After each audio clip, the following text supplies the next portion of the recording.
আসসালামু আলাইকুম রহমতুল্লাহ বারকাত। প্রিয় দেশবাসী, আশা করি সবাই ভালো আছেন।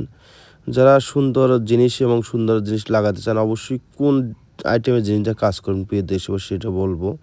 আর আপনাদের কিন্তু তিলে তিলে করা একটা বাড়ি কিন্তু অনেক টাকা খরচা করে একটা বাড়ি করেন। অবশ্যই কিন্তু ভালো কোয়ালিটির মালটা ব্যবহার করাই ভালো এবং ভালো মানের জিনিস ব্যবহার করলে অনেক দিন লাস্টিং করবে এবং আপনার বাড়ির সৌন্দর্যটাও কিন্তু ফুটিয়ে তুলবে প্রিয় দেশবাসী।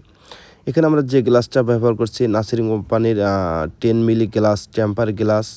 এটা কিন্তু আপনার হয়তো বাড়ি লাগলেও কিন্তু ভাঙবে না প্রিয় দেশবাসী। আর এখানে যে ডিজাইনটা ব্যবহার করছি, ডিজাইন কিন্তু দুই পাশে সেম ডিজাইন থাকবে। তাতে কিন্তু আপনার সৌন্দর্য আরেকটা ফুটিয়ে তোলে প্রিয় দেশবাসী। হয়তো অনেকেই বলে যে এক্সট্রা স্টিকার লাগাতে হবে। সেটা কিন্তু না প্রিয় দেশবাসী, এনে এক্সট্রা স্টিকার না, এটা কিন্তু কোম্পানির থেকে কিন্তু এরকম ডিজাইন করে পাঠায় দেয়। হয়তো একটু টাকা একটু বেশি খরচ হয় প্রিয় দেশবাসী। আপনার যেকোনো বিভিন্ন রকমের বিভিন্ন ডিজাইন আছে, বিভিন্ন ফুলের ডিজাইন আছে যা আপনার বাড়ির সৌন্দর্য আরও ফুটিয়ে তুলবে প্রিয় দেশবাসী।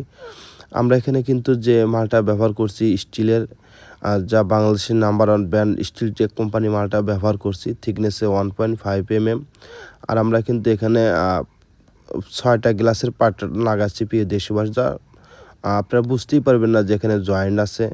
আর আমরা কিন্তু এই কাজের স্কোয়ার ফিট নিয়েছি 2,000 টাকা পার স্কোয়ার ফিট। রেলিংয়ের হাইট আছে 3 ফিট এবং লেন্থ আছে 15 ফিট। অল কমপ্লিট কিন্তু আপনার 90,000 টাকা প্রিয় দেশবাসী। আমরা 64 জেলায় কিন্তু অনলাইনের মাধ্যমে কাজের অর্ডার নিয়ে থাকি। কাজের আগে 1 টাকা কোনো পেমেন্ট করতে হবে না। আপনার পছন্দের মালটা বাসায় নিয়ে যাওয়ার পর আপনি বুঝে দেওয়ার পরে কিন্তু 4 ভাগের 3 ভাগ টাকা পেমেন্ট করার পরে তা বাদে কিন্তু আমরা প্রিয় দেশের কাজ ধরে থাকি। আমরা 64 জেলায় কাজের অর্ডার নিয়ে থাকি। আমরা সুদক্ষ কারিগর দ্বারা কাজ করে এবং কাজের ফিনিশিং গুণগত মান আপনার 100% পেমেন্ট। আপনারা এসএস কাজের যাবতীয় বিষয়ে আপনার কাছে কল করলে আপনাদের সঠিক পরামর্শ দেওয়ার চেষ্টা করব প্রিয় দেশবাসী। সবাই ভালো থাকবেন, সুস্বাস্থ্য কামনা করি। খোদা হাফেজ।